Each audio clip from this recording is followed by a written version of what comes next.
Ikhwan rahimakumullah, Anda lihat Rasul sallallahu alaihi wasallam mengajarkan kepada kita untuk apa? Untuk minta kepada Allah Subhanahu wa taala walaupun hanya untuk tali sepatu yang putus. Itu mengajarkan untuk selalu terhubung dengan Allah Subhanahu wa taala setiap waktu dan setiap saat. Jangan andalkan tangan kita, jangan andalkan usaha kita, jangan andalkan uang kita. Andalkan Allah setiap waktu dan setiap saat. Minta kepada Allah, berharap kepada Allah setiap waktu dan setiap saat, dalam keadaan apapun. Nah, ikhwan rahimakumullah, hanya tadi terkadang seseorang ketika waktu-waktu genting maka akan muncullah keyakinannya kepada Allah Subhanahu wa taala. Seperti Fir'aun. Fir'aun itu ketika sudah tenggelam baru iman kepada Allah. Wassalatu wassalamu ala asyrafil anbiya wal mursalin sayyidina Muhammadin wa ala alihi wa sahbihi ajma'in. Asyhadu an la ilaha illallah wahdahu la syarika lah, asyhadu anna sayyidana Muhammadan abduhu wa rasuluh. Allahumma salli wa sallim ala sayyidina Muhammadin miftahi bab rahmatillah adada ma fi ilmillah, salatan wa salaman daimaini bidawami mulkullah wa ala alihi wa sahbihi. Amma ba'd, alhamdulillah, segala puji kita haturkan kehadirat Allah Subhanahu wa ta'ala. Salawat dan salam kita haturkan kepada junjungan kita Nabi Muhammad sallallahu alaihi wasallam serta keluarga dan para sahabatnya. Ikhwan rahimakumullah, pada kesempatan yang lalu sudah kita bahas bagaimana pandangan kita Ahlus Sunnah wal Jamaah terhadap orang tua Rasul sallallahu alaihi wasallam. Kita mengambil jalan adab kepada Rasul sallallahu alaihi wasallam karena mereka adalah orang tua Nabi sallallahu alaihi wasallam. Dan kita lihat pula di dalam ayat Al-Qur'an Allah Subhanahu wa taala berfirman, "Wa ma kunna mu'adzibina hatta nab'atha rasula." Sungguh kami tidak akan mengadab suatu kaum hingga kami utus kepada mereka seorang Rasul. Dan kedua orang tua Nabi Shallallahu Alaihi Wasallam, kita tahu mereka wafat sebelum diutusnya Rasulullah Shallallahu Alaihi Wasallam, dan itu disebut sebagai masa kekosongan. Kalau bahasanya fatrah. Masa fatrah itu tidak ada Nabi dan Rasul yang diutus oleh Allah Subhanahu wa ta'ala dari sejak Nabi Allah Isa alaihi salam sampai diutusnya Rasulullah sallallahu alaihi wasallam. Kemudian dalam hadis Nabi sallallahu alaihi wasallam bersabda, "Fa ana khiyarun min khiyarin min khiyarin."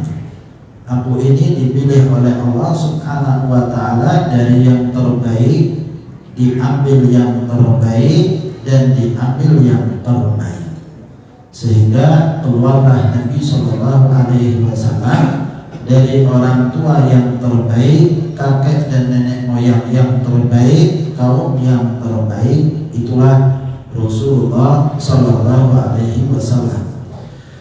Kemudian kita lihat pula dalam satu riwayat Rasulullah Shallallahu Alaihi Wasallam mengatakan, "La tu'dul ahya bisabbil amwat." Janganlah kalian ini mengganggu orang-orang yang hidup dengan mencela orang-orang yang sudah mati. Dengan kita mencela orang tua Nabi berarti mengganggu Rasul Shallallahu Alaihi Wasallam. Padahal Rasul mengatakan hadis ini terkait dengan siapa? Terkait dengan Abu Jahal. Abu Jahal itu tokoh Quraisy, mati dalam keadaan kafir, dan para sahabat memang menjadikan cemoohan mereka adalah kepada Abu Jahal. Layaklah karena mati dalam keadaan kafir. Tapi begitu Ikrimah anaknya Abu Jahal masuk dalam Islam, maka Rasul ingatkan hadis ini. Janganlah ganggu orang yang hidup dengan mencela orang yang sudah mati. Siapa Abu Jahal yang mati jangan lagi dijadikan cemoohan, jangan lagi dijadikan celaan. Kenapa? Ada Ikrimah sekarang sudah masuk Islam. Hormati yang hidup dengan tidak mencela kepada orang yang sudah mati. Ini Abu Jahal. Anda bisa bayangkan bagaimana kita seharusnya terhadap Rasulullah Sallallahu Alaihi Wasallam. Kemudian ikhwan rahimakumullah, termasuk satu hal yang dibiasakan ya orang-orang tua kita terdahulu, mungkin ada yang mengalami keadaan itu ya. Apa itu? Yaitu adanya talqin akidah setiap pagi. Biasanya ada yang kemudian ditalqinkan terus-menerus, diungkapkan terus-menerus dengan kata-kata fa inna walhamdulillahi qad radina billahi rabba. Ya Allah, kita ini ridha Allah sebagai Tuhan kami, wa bil islami dina, Islam sebagai agama kami, wa bi sayyidina Muhammadin nabiyya wa rasulah, Nabi Muhammad sebagai nabi dan rasul kami, wa bil qur'ani imama, Quran sebagai imam kami, wa bil ka'bati qiblatan, Ka'bah sebagai kiblat kami, wa bil mu'minina ikhwana, mukminin sebagai saudara kami, wa tabarra'na min kulli dinin yukhalifu dinal Islam, dan kami berlepas tangan daripada agama selain daripada agama Islam. Wa amanna bi kulli rasulin arsalahu Allah, kita beriman terhadap rasul yang diutus oleh Allah. Wa bi kulli kitabin anzalahu Allah, dengan kitab-kitab yang diturunkan oleh Allah. Wa bi malaikatillah, yakin iman kepada malaikat Allah. Wa bil yaumil akhir, iman kepada hari akhir. Wa bil qadari khairihi wa syarrihi minallahi ta'ala, dan kita percaya kepada takdir baik dan buruknya datangnya dari Allah. Ala dzalika nahya, begitulah kami hidup. Wa alaihi namut, dan begitulah kami mati. Wa alaihi nub'atsu, dan itulah kita nanti kelak dibangkitkan insyaallah ta'ala minal aminin, termasuk daripada orang-orang yang diberikan keamanan. Pernah nggak dibacakan begini? Di waktu dahulu kan pernah kita waktu kecil-kecil selalu baca ini Pak, selalu baca ini. Fa inna wal hamdulillahi qad radina billahi rabba bil islam dina wa bi sayyidina Muhammadin nabiyya wa rasulah. Terus semacam itu setiap pagi ditalqinkan Pak, diungkapkan. Kalau bahasa kita itu Pancasila, bahasa kita itu Pancasila. Anda umur sekarang sudah nggak pernah lagi sekolah berapa tahun, Pancasila masih hafal kan? Masih hafal. Sebab apa? Sebab dari kecil selalu dibaca Pak. Setiap Senin kita baca. Ya kan begitu, upacara kita baca. Oh, kenapa di upacara terus dibaca? Kan begitu ya. Terus kemudian kita nyanyi Indonesia Raya, kita nyanyi, dan kemudian kita baca itu Pancasila. Akhirnya apa? Melekat. Tidak bisa lupa itu Pak. Tetap ada di dalam hati kita, tetap ada terngiang-ngiang, walaupun sudah lama ke upacara kita. Masa kecil ketika kemudian seseorang menghafalnya akan terukir Pak. Atau alam fisilar anak kehi alal hajar, belajar di waktu kecil itu seperti memahat di batu Pak, gak akan hilang. Wa ta'ala fil kibar, kalau seorang yang belajar di masa tuanya itu seperti apa? Seperti menulis di pantai Pak. Pernah tahu nulis di pantai? Nah, hilang, kena. Ya kita ini ya kalau mau belajar sekarang ya, habis ini nanti ditanyain Ustaznya tadi ngomong apa? Belum dari tadi 1 jam bicara apa? Alhamdulillah di masjid kita. Ya, kita masih semacam itu, Pak. Nah, ikhwan rahimakumullah, para salaf kita, orang tua kita adalah mengajarkan ini. Kalau kemudian setiap pagi anak-anak itu ditalkin, Pak, ayo bacain. Mungkin nggak tahu apa artinya, tapi disuruh baca terus, Pak. Dengan begitu itu mengukir dalam hati seseorang.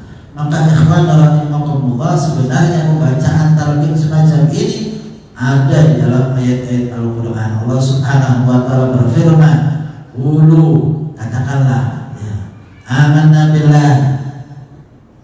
Ini Allah Subhanahu wa Ta'ala sebutkan di dalam ayat Al-Quran, sehingga apa yang diajarkan oleh orang-orang tua kita sebenarnya ada dalilnya, Pak, untuk talqin semacam ini.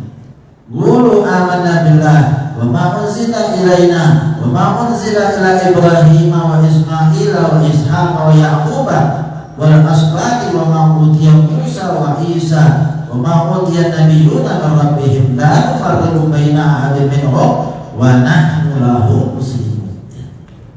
Ayatnya ada, Pak.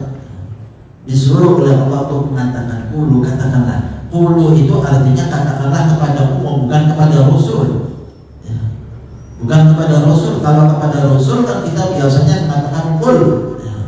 Tapi ayat ini mengatakan qulu, katakanlah kalian kaum muslimin, untuk mengatakan ini. Mengatakan apa? Mengatakan talqin akidahnya.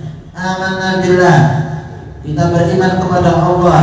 Wa ma unzila wa amanna billah wa ma unzila ilaina, dan apa yang diturunkan kepada kami Al-Qur'an. Wa ma unzila ila Ibrahim wa Ismail, dan apa yang Allah turunkan pula kepada Nabi Ibrahim, Nabi Ismail, Nabi Allah Ishaq, Nabi Allah Yaqub, wal asbat. Wa ma utiya Musa wa Isa, apa yang diberikan oleh Allah kepada Nabi Musa, Nabi Isa. Wa ma utiya nabiyyuna min rabbihim, ya, Rabbihim, dan begitu pula apa yang Allah berikan kepada para nabi, para rasul setelahnya. La nufarriqu baina ahadin minhum, kita tidak memisah-misah antara mereka. Beda dengan orang-orang Yahudi dan orang-orang Nasrani, selalu memisah-misah. Yang mereka mau cuma Nabi Musa, orang kaum Yahudi, nggak mau beriman dengan Nabi Allah Isa. Orang Nasrani maunya beriman sama Nabi Allah Isa, tidak mau beriman kepada Nabi Allah Musa, dan tidak mau beriman kepada Rasulullah SAW. Itulah mereka, semacam itu keadaannya. Tapi kalau kita mengakui bahwa sesungguhnya dari sejak Nabi Allah Adam alaihissalam terus sampai kepada Rasulullah SAW, kita tidak membeda-bedakan di antara mereka. Tidak membedakan maksudnya apa? Tidak membedakan bahwa risalah mereka adalah satu, kalimat tauhid la ilaha illallah. Itu kita. Kalau keutamaan ada, yang satu lebih daripada yang lain Allah kasih, dan itu Allah sebutkan di dalam ayat tilkar rusulu faddalna ba'dahum ala ba'din. Itulah para rasul yang kami utamakan sebagian di atas sebagian yang lain. Minhum man kallama Allah, di antara mereka ada yang diajak bicara oleh Allah, Nabi Allah Musa alaihi salam. Ada yang tidak diajak bicara langsung oleh Allah, hanya melalui malaikat Jibril alaihi salam. Nah, ikhwan rahimakumullah, itulah keyakinan kita, itulah yang terpatri di dalam diri kita. Keyakinan, akidah yang terus kemudian selalu diingat setiap waktu dan setiap saatnya, dan kita berharap insya Allah itu akan terus ada pada diri kita sampai kita wafat dalam keyakinan tersebut, dan sampai dibangkitkan oleh Allah dengan keyakinan tersebut. Amin Allahumma amin. Ikhwan rahimakumullah, itulah fitrah yang ada dalam diri seseorang. Allah Subhanahu wa Ta'ala sudah jadikan fitrah itu adalah diri seorang untuk beriman kepada Allah Subhanahu wa Ta'ala, sebagaimana Allah sebutkan fa'aqim wajhaka lid-dini hanifah. Dirikanlah diri kamu untuk dalam agama yang lurus ini. Fitrah Allah allati fataran nasa 'alaiha. Ini adalah fitrah yang Allah tetapkan kepada manusia. Semacam itu fitrahnya dalam hatinya untuk bertauhid kepada Allah Subhanahu wa taala. La tabdila li khalqillah, dzalika dinul qayyim. Tidak ada perubahan dalam ciptaan Allah. Setiap orang yang kemudian dilahirkan, sebagaimana dalam hadis Nabi SAW mengatakan, ma min mauludin illa wa yuladu 'alal fitrah. Tidak ada seorang anak dilahirkan kecuali dilahirkan dalam keadaan fitrah. Apa maksudnya? Fitrahnya Islam. Nabi mengatakan dalam hadisnya, fa abawahu yuhawidanihi aw yunasiranihi aw yumajjisanihi. Dua orang tuanya lah yang menyebabkan anak tersebut menjadi Yahudi kah, menjadi Nasrani kah, menjadi Majusi. Rasul enggak katakan menjadi Muslim. Bukan, karena memang sudah Muslim. Karena memang sudah Muslim. Rasul tidak mengatakan dua orang tuanya lah yang menjadikan anak tersebut menjadi bertauhid. Nah, karena memang seorang bayi ketika dilahirkan fitrahnya tauhid.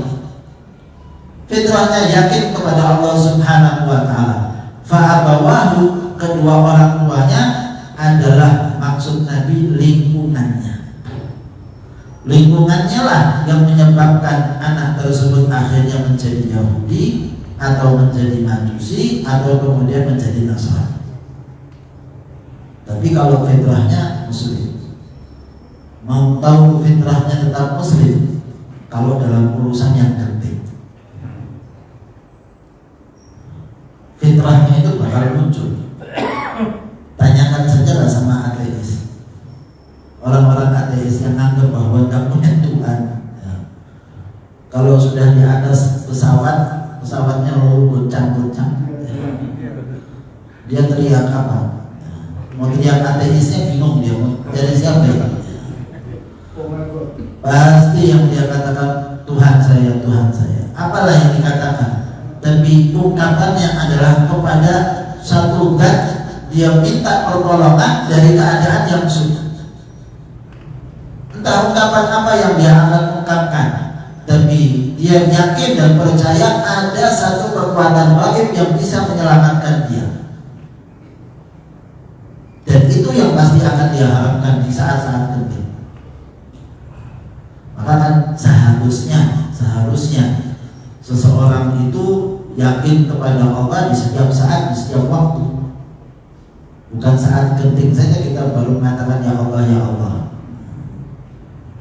Bukan di saat sakit saja seseorang kemudian mengadu kepada Allah Subhanahu wa taala. Maka ikhwan rahimakumullah, Anda lihat Rasul sallallahu alaihi wasallam mengajarkan kepada kita untuk apa? Untuk minta kepada Allah Subhanahu wa taala walaupun hanya untuk tali sepatu yang putus. Tali sepatu yang putus, kata Nabi sallallahu alaihi wasallam, mintanya sama Allah. Itu mengajarkan untuk selalu terhubung dengan Allah Subhanahu wa taala setiap waktu dan setiap saat. Padahal seseorang kadang punya uang untuk beli tali sepatu, atau dia mampu untuk menggantinya dengan sesuatu yang lain. Jangan andalkan tangan kita, jangan andalkan usaha kita, jangan andalkan uang kita. Andalkan Allah setiap waktu dan setiap saat. Minta kepada Allah, berharap kepada Allah setiap waktu dan setiap saat, dalam keadaan apapun. Walaupun tampaknya sepele, tapi harus tahu bahwa tidak bisa dilakukan kecuali atas taufik dan hidayah dari Allah Subhanahu wa taala. Kalau nggak dapat taufik, nggak bakal kemudian bisa lakukan apa-apa. Seorang hamba harus tahu semacam itu. Nah, ikhwan rahimakumullah, hanya tadi terkadang seseorang ketika waktu-waktu genting maka akan muncullah keyakinannya kepada Allah Subhanahu wa taala. Seperti Fir'aun. Fir'aun itu ketika sudah tenggelam baru iman kepada Allah. Wajawazna bi Bani Israil al-bahra, kami lewatkan Bani Israil melalui lautan. Fa'adba'ahum Fir'aun wa junuduhu baghyan wa adwa, dan mengikuti Bani Israil itu Fir'aun dan bala tentaranya dalam keadaan apa? Baghyan wa adwa, dalam keadaan kelewat batas, melampaui batas. Ketika mengejarnya itu mengejar untuk menangkap dan menjadikan mereka budak. Maka ada dalam kisah yang disebutkan ketika Fir'aun melihat lautan itu terbelah, kaget. Sebenarnya dia sudah mengakui, sudah kita tahulah bahwa Fir'aun mengetahui keadaan dirinya. Walaupun dia mengaku sebagai Tuhan, tapi kan dia tahu diri bahwa dirinya siapa, begitulah. Yes, orang kan tahu dirinya. Begitu lihat lautan terbelah, kaget dia. Ini Tuhannya Musa yang bisa semacam itu. Gak bisa saya buat seperti itu. Tapi dia buat orang-orang tanpa dia yang menjadi sebab. Dia katakan kepada pengikutnya, bala tentaranya, lihat bagaimana aku bisa buat lautan itu terbelah supaya kita bisa mengejar Musa dan bala tentara. Dia balik, padahal dia tahu bukan dia yang berbuat, kan begitu ya. Dia tidak akan berbuat semacam, nggak bisa berbuat semacam itu, kaget. Tapi untuk menipu orang-orang yang mengikutinya, maka dia balik ucapannya. Aku bisa belah lautan untuk bisa kejar Musa dan orang-orang Bani Israil. Maka kaumnya tambah kelewat batas. Masuklah Fir'aun ke dalam lautan tersebut dalam keadaan memang melakukan suatu perbuatan yang melampaui batas, hatta idza adrakahu al-gharq. Ketika kemudian Nabi Allah Musa alaihissalam sampai pada tempat ujung yang sana, mau dikembalikan oleh Nabi Allah Musa, kata Allah Subhanahu wa ta'ala, tunggu dahulu sampai mereka semuanya masuk. Sudah mau dipukul oleh Nabi Allah Musa untuk dikembalikan, kata Allah tunggu dulu, biar semuanya masuk dulu. Wah, tentaranya masuk ke dalam lautan semuanya, sampai di tengah-tengah lautan. Sebenarnya Fir'aun sudah tahu. Ketika dia mau masuk, dia bimbang. Ini kalau kembali gimana ini? Anda kan bisa lihat, dia kan cerdas, orangnya bukan orang bodoh, begitulah. Yang bodoh kan pengikutnya, tapi dianya orang yang cerdas. Dia bisa berpikir, dia tahu bagaimana baik dan buruknya dalam melakukan suatu perbuatan. Ini tepatnya saya masuk atau tidak? Kan begitu. Kalau masuk tenggelam gimana? Kembali seperti keadaan semula. Saya yang buka yang buka Tuhan yang Musa, kan begitu. Dia tahu sendirilah bahwa keadaan dirinya bagaimana, tapi karena kelewat batasnya, dia mau tunjukkan kekuasaan kepada orang, dia mau tunjukkan keperkasaannya, maka dia pun malu untuk kembali, malu untuk tidak mengejar Nabi Allah Musa, sehingga dia pun masuk ke dalam lautan tersebut. Hingga semuanya sudah masuk, maka Allah katakan kembalikan. Pukul, harus pakai dipukul, ikhwan rahimahumullah. Kalau nggak dipukul, lautannya tetap akan terus macam itu sampai yaumul qiyamah. Lu menunjukkan apa? Menunjukkan mukjizat saja perlu usaha, perlu ikhtiar, walaupun sedikit. Lautan itu tidak terbelah kecuali dipukulkan dulu oleh Nabi Allah Musa. Idrib bi asaqal bahr. Wahai Musa, lemparkan, pukul tongkat kamu ke lautan.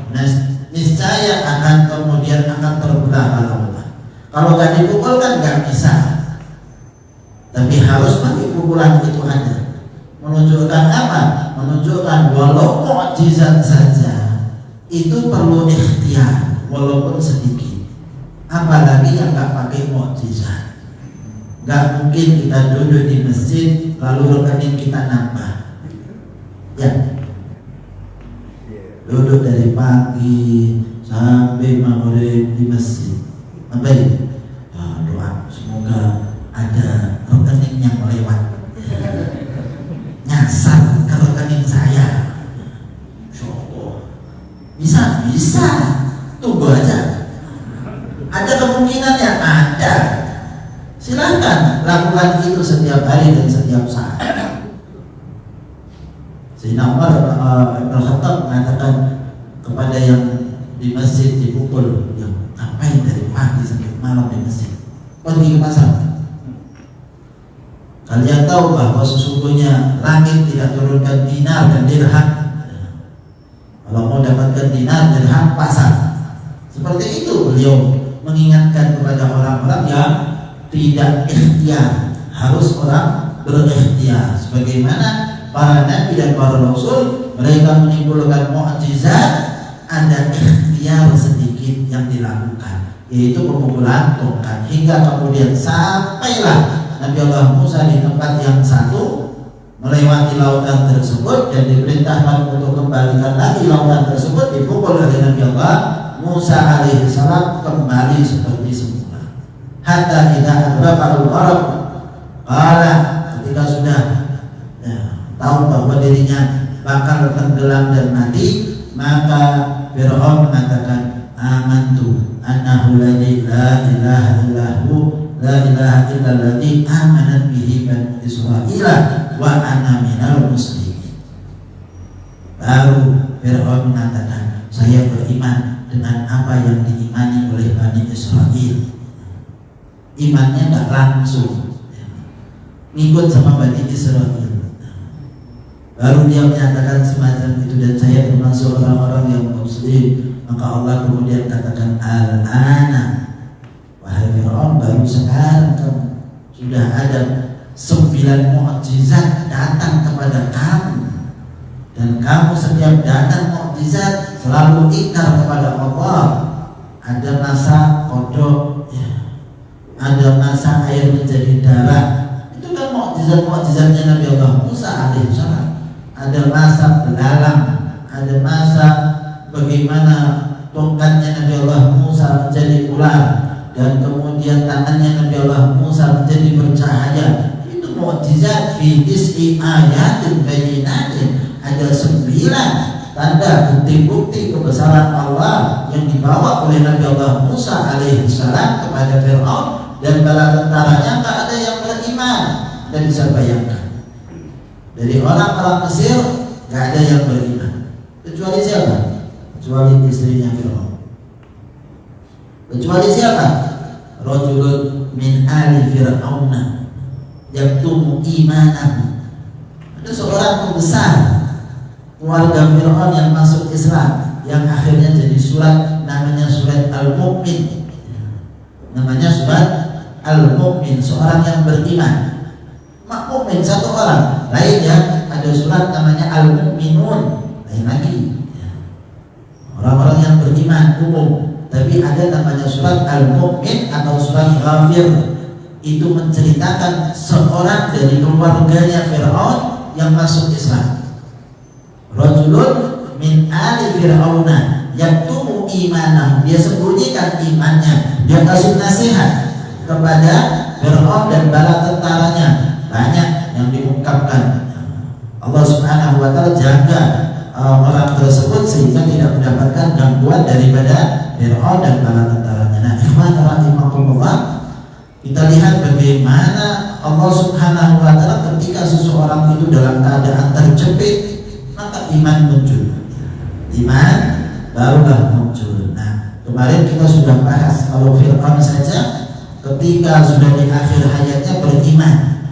Fir'aunnya siapa? Fir'aunnya Nabi Musa alaihissalam. Kata Rasulullah SAW, Fir'aun itu lebih dahsyat daripada Fir'aunnya Nabi Musa. Lalu kenapa? Fir'aunnya Nabi SAW tidak lain adalah Abu Jahal. Ketika akan wafat, maka mengatakan kepada Abdullah bin Mas'ud, wahai Abdullah bin Mas'ud, kalau kamu mau penggal kepala saya, penggal dari sini ya, jangan dari sini. Ya. Jarinya dari sini. Supaya apa? Supaya kelihatan besar. Supaya kelihatan besar di hadapan Nabi SAW, dari lehernya kelihatan. Dan katakan kepada Muhammad bahwa saya adalah musuhnya dunia dan akhirat. Jangan ngomong gitu, bisisan. Jadi musuhnya Rasul bukan dunia dok, sampai akhirat. Kalau Fir'aun yang Nabi Musa sebelum wafat iman, tapi gak beriman, gak berfaedah daripada imannya. Karena apa? Karena dalam satu kaidah kita tahu bahwa iman itu akan berguna ketika nyawa belum sampai kerongkongan. Ketika sudah sampai itu sudah gak bermanfaat lagi iman seseorang. Dan iman tidak akan bermanfaat pula ketika matahari terbit dari barat. Ketika sudah matahari terbit dari barat, maka siapapun yang mau beriman tidak lagi diterima imannya oleh Allah Subhanahu wa Ta'ala. Maka ikhwan rahimakumullah, itulah cara kita memperkokoh iman kita dengan kita membaca talqin. Kita baca talqin daripada akidah kita. Ba'du fa inna alhamdulillahi qad radina billahi rabban wa bil islami dinan, dan seterusnya. Nah, setelah itu kalau kita mau menambah takwa kita, silahkan. Kita bisa nambah takwa kita dengan baca Al-Quran, nambah iman kita dengan mempelajari tafsir, pelajari hadits Nabi SAW, berpuasa, beribadah, duduk dalam majlis, itu tambah iman kita kepada Allah. Al-iman yazid wa yanqus, kata Nabi SAW. Iman itu bisa bertambah dan bisa berkurang. Bertambahnya dengan kita taat. Semakin kita taat, maka semakin tambah iman kita kepada Allah Subhanahu wa Ta'ala. Jangan dikira nggak ada manfaatnya saya ibadah. Ada manfaat seseorang.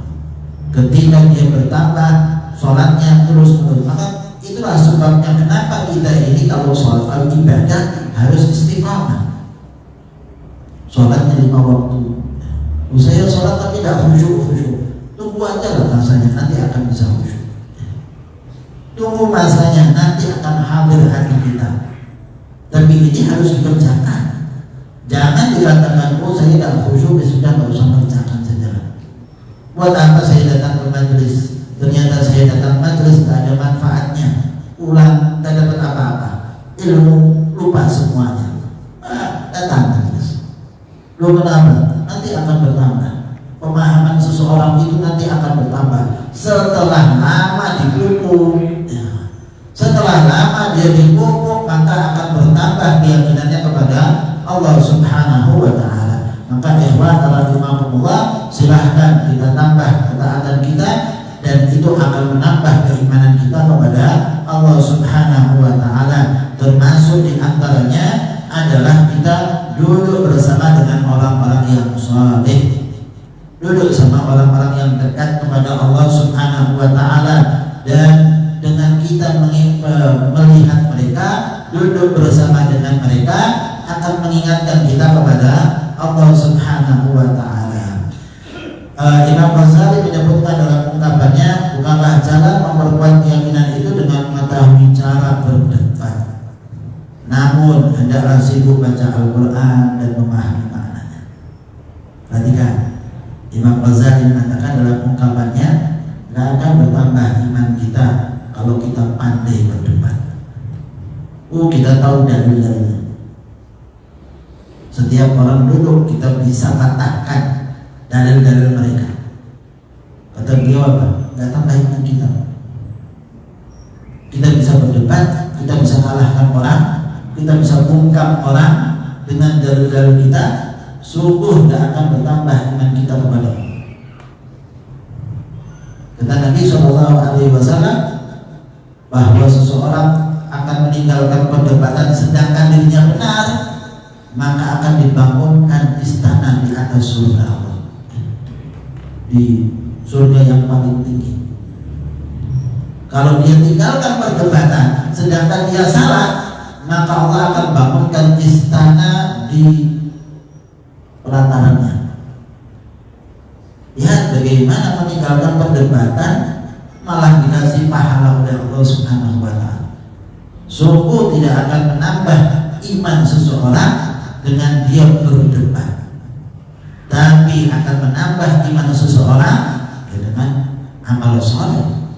Orang sibuk debat terus dan sibuk caranya bagaimana mengalahkan pendapat orang, dalilnya dan lain sebagainya, pandai bicara yang disebutkan ayat Al-Quran dan hadis Nabi Sallallahu Alaihi Wasallam, tapi hatinya keras.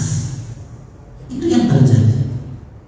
Yang terjadi apabila seseorang selalu berdebat, hatinya keras, hatinya kaku, hatinya sombong, hatinya merendahkan orang lain. Itu yang terjadi. Kenapa iman seseorang? Padahal zamannya Nabi Shallallahu Alaihi Wasallam yang debat-debat Nabi, berapa banyak orang masuk Islam karena perdebatan. Anda coba cari berapa orang yang diajar sama Nabi debat sampai kemudian akhirnya mereka masuk Islam. Yang terjadi adalah kebanyakan mereka masuk Islam lihat akhlaknya Rasul Shallallahu Alaihi Wasallam, lihat adabnya Rasul Shallallahu Alaihi Wasallam. Kebanyakan seperti itu. Jika ditunjukkan dalilnya ini, dalilnya ini, dalilnya ini, kamu untuk masuk Islam itu ada dalilnya. Salahnya berhala itu begini. Nah, kebanyakan melihat akhlak Rasul Shallallahu Alaihi Wasallam. Maka ikhwan rahimakumullah, perlulah kita mendekat kepada Allah. Iman yang sudah ada diberikan oleh Allah satu pemberian yang besar. Perlu kita syukuri nikmat tersebut dengan kita tambah iman kita mendekat kepada Allah Subhanahu wa Ta'ala dengan berbagai amal.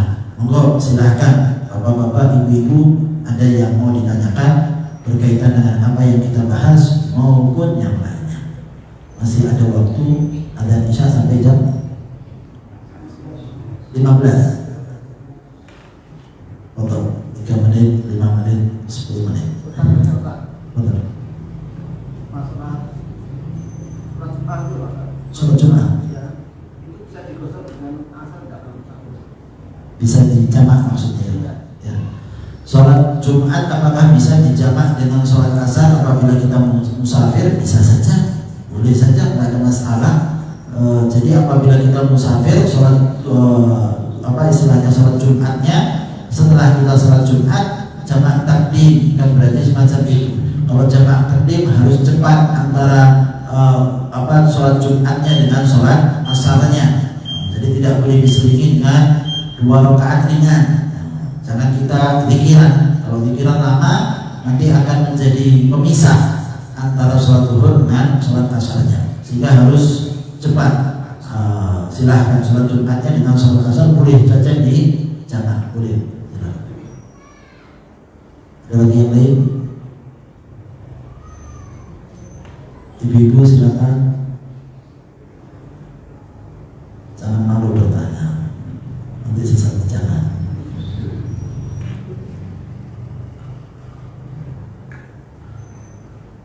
Entah paham semuanya, entah tidak paham apa yang dibahas. Seperti tadi kita yang pulang majelis tahu tidak pembawaan. Nah, ikhwan rahimahumullah, itulah akidah kita, akidah Ahlussunnah wal Jamaah, yaitu kita menekankan untuk selalu membacakan talqin dalam diri kita. Kita kan kalau misalnya waktu tidur, mau tidur kan ada baca doanya. Allahumma ini apa yang diajarkan oleh Rasul Sallallahu Alaihi Wasallam, siapa yang membaca itu maka dikatakan siapa yang meninggal di malam tersebut maka dia meninggal dalam keadaan iman kepada Allah Subhanahu Wa Taala.